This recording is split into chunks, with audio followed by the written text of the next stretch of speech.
ভাস্করজ্যোতি মহন্তের পদত্যাগ, নৈতিক দায়িত্ব নিয়েই পদত্যাগ। মন্তব্য অসম পুলিশের প্রাক্তন ডিজি তথা তথ্য কমিশনের বর্তমান অধ্যক্ষ ভাস্করজ্যোতি মহন্তের। জুবিন গাৰ্গ তেওঁৰ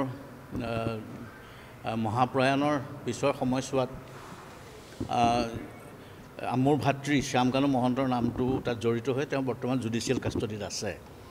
সেই সংক্ৰান্তত কিবা RTI যদি আহে তেতিয়া মই মোৰ অফিচৰ ষ্টাফক কৈ থৈছিলোঁ, বৰ স্পষ্ট নিৰ্দেশনা দি থৈছিলোঁ যে তেতিয়াহ'লে তুৰন্তে মোৰ দৃষ্টিগোচৰ কৰিব যাতে মই যাৱতীয় ব্যৱস্থা ল'ব পাৰোঁ। কাৰণ মই বহা জেগাত তেওঁৰ বিষয়ে সিদ্ধান্ত লোৱাটো অনুচিত হ'ব। এইটো নৈতিকভাৱে অদৰকাৰী কথা, বেয়া কথা।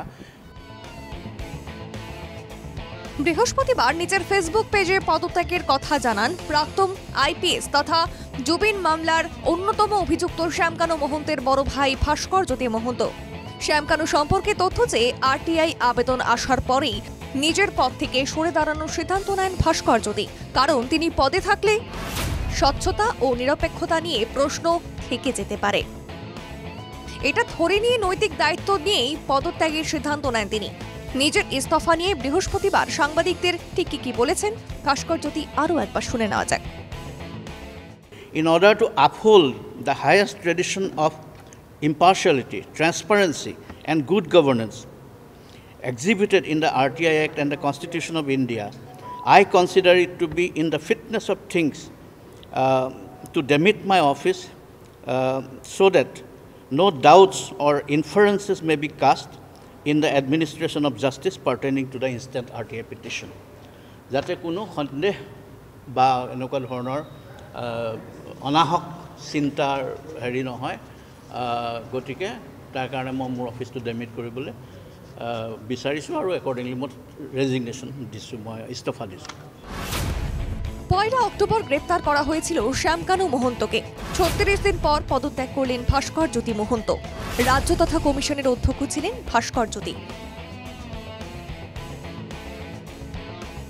মুখ্যমন্ত্রীর অতি ঘনিষ্ঠ হিসেবে পরিচিত অসম পুলিশের প্রাক্তন ডিজি ভাস্করজ্যোতি। আর তাই তার ইস্তফার পরও প্রশ্ন উঠছে নিরপেক্ষতা নিয়ে। স্বচ্ছতা ও নিরপেক্ষতার বিষয় থাকলে আরও অনেক আগেই ইস্তফা দেওয়া উচিত ছিল ভাস্করজ্যোতির। তথ্য লোপাটের জন্যই কি তাহলে 36 দিন সময় নিয়েছিলেন ভাস্করজ্যোতি? প্রশ্ন অসম জাতীয় পরিষদ নেতা লুরিনজ্যোতি গগৈয়ের। তাৎক্ষণিকভাৱে যেতিয়াই হৈছিলে এই গোটেই ঘটনাত আমিতো কৈছিলোঁ তাৎক্ষণিকভাৱে ৰিজাইন কৰিবলৈ। ইমান দেৰি কি কিয় কৰিলে এইটোৱে কথা। আমাৰ এতিয়া প্ৰশ্ন হৈছে যে তথ্য পাতি লুকুৱাই পিনে তেওঁ আঁতৰিছে নেকি? গতিকে সেই তথ্য পাতিবোৰ লুকুৱাৰ গোটেই কথা বতৰাবোৰ জড়িত আছিলে নেকি ইমান দেৰি কৰাত?